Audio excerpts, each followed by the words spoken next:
or anything, that certainly might change my mind for sure. But just on the surface, I don't know if I would do that at this moment. If you had to make me choose, I would probably not choose that.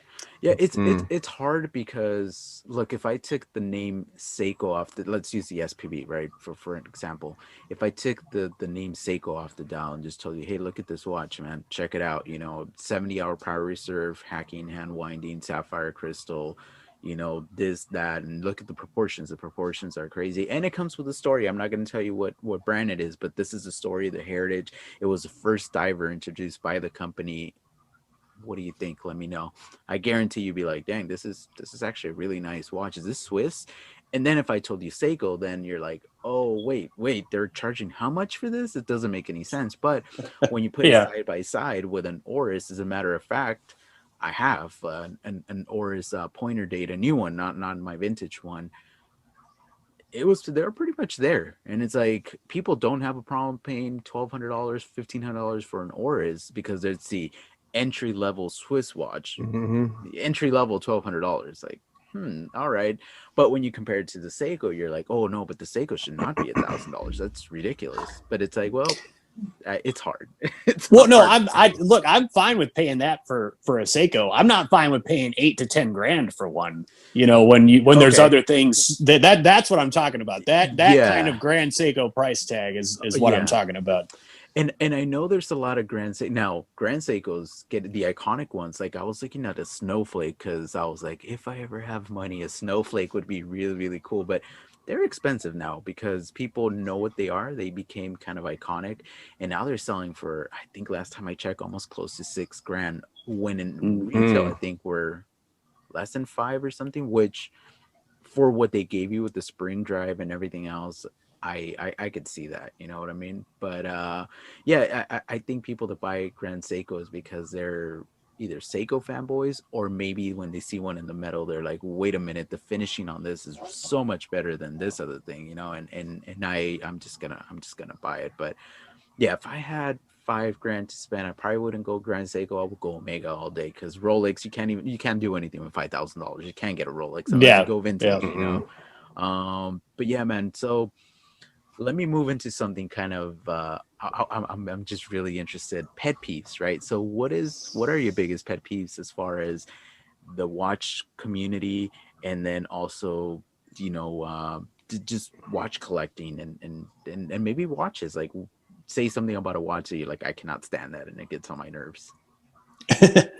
Well, I think probably my biggest pet peeve, and this is such a stupid one, really, it's guys that refuse to even acknowledge that you can put a leather strap on a diver. Like, that just drives me up the wall. Like, to see when somebody posts a picture on some forum of like their SKX on a leather strap, and people flip out. I'm like, man, come on, guys. Like, seriously, I just don't like leather on a diver because, you that's so stupid, because the leather will be ruined if you take it in the water.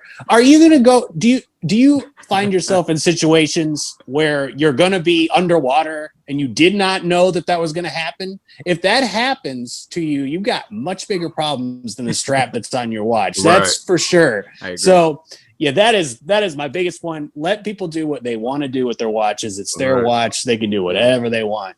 I had a similar situation with a G-Shock, where I put a NATO on my 5600, my DW 5600, and the guy sent me a message like, that is so ugly. Why did you do that?